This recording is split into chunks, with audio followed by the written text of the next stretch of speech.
One thing we haven't been doing is attacking the 800-pound gorilla in the room, which in these urban areas is inadequately treated wastewater, and we know that. You know, this is a big issue throughout Florida, looking at wastewater treatment and management. You know, we all are looking, I think, for that magic bullet, like, oh, it's LACO releases or it's septic tanks.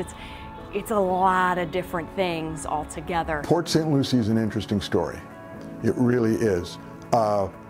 Every time we put in a septic tank, we put in a well next to it because there was no water and sewer in the area. Because of that, we had all these point sources of pollution. Our research has gone a long way to really show that a lot of these algae blooms we're seeing, particularly in these urban areas, are coming from inadequately treated sewage. And in many cases, septic tanks, where you have high densities of septic tanks. Throughout Florida, septic systems are used at a higher rate than anywhere else in the United States. But what wasn't considered when they were first built was how they might affect the adjacent ecosystems, so the downstream ecosystems. 98.6% of our county was unsuitable for septic tanks, and yet on my watch alone we put in over 48,000. The problem is in Florida we have high water tables, which doesn't allow a septic system to function properly. It doesn't allow for the bacteria to be degraded or for the nutrients to break down. And that means we have to raise the bottom of the drain field. But what we were doing is basically running the water from the yards, which had the animal waste and nutrients and the fertilizers, into the swale system, which took it very effectively and efficiently into the river.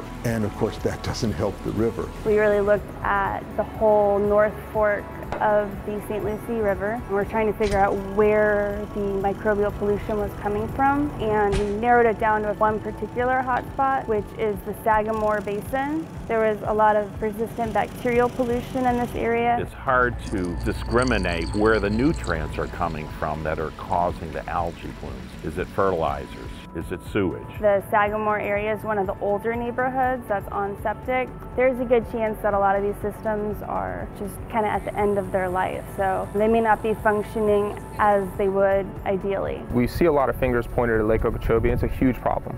Not here to dismiss that it is a problem. But we also have the North Fork of the St. Lucie River that contributes about 60% of the flows coming down into the St. Lucie estuary, which becomes ground zero when Lake Okeechobee is running. And we really have to look at that collectively. That's something people don't understand, that they're told that the whole problem is Lake Okeechobee. So why would they want to spend money to fix their septic tank if all the problem is coming from Lake Okeechobee? It was a big fight in the 1990s to get water and sewer into the area, but in 1993, my department did a study of the effect of runoff on the North Fork. And basically the entire city came under the red zone, which means it was a serious problem. So that was something that had to be handled, and it was. There was a very strong community effort and political effort to expand water and sewer under the late Bob Minsky and others. Hurricane Irma was like a stress test to the state, and we saw the problems of excessive amounts of rainfall that caused flooding. This, of course, causes malfunctions of septic tanks. If that septic system does fail, then it's too late. And you know, septic tanks, there is the possibility that a septic tank could leach into groundwater. You know, if you have a home that's on the river or near the waterway, you know, there's always that potential there. But we do have the technology to build more sustainably, to have advanced wastewater treatment where we can really control the amount of nutrients that all of these new people are putting into the environment. Because if you don't have that infrastructure in place and you're growing like Florida is, almost 1,000 people a day, that is not sustainable.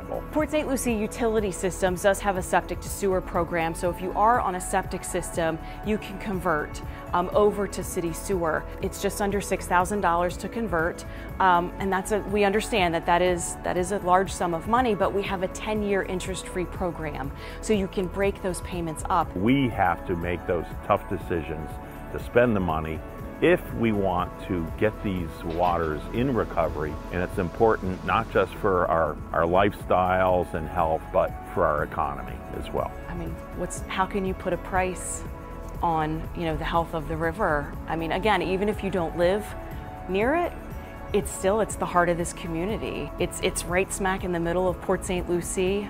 I mean, it's the jewel of the Treasure Coast, you know, right here in our own backyard, and to have access to it, to have free access to it, right? I mean, you can come here and launch your kayak, launch your boat, you know, you can go out, you can fish. I mean, how can you put a price tag on that?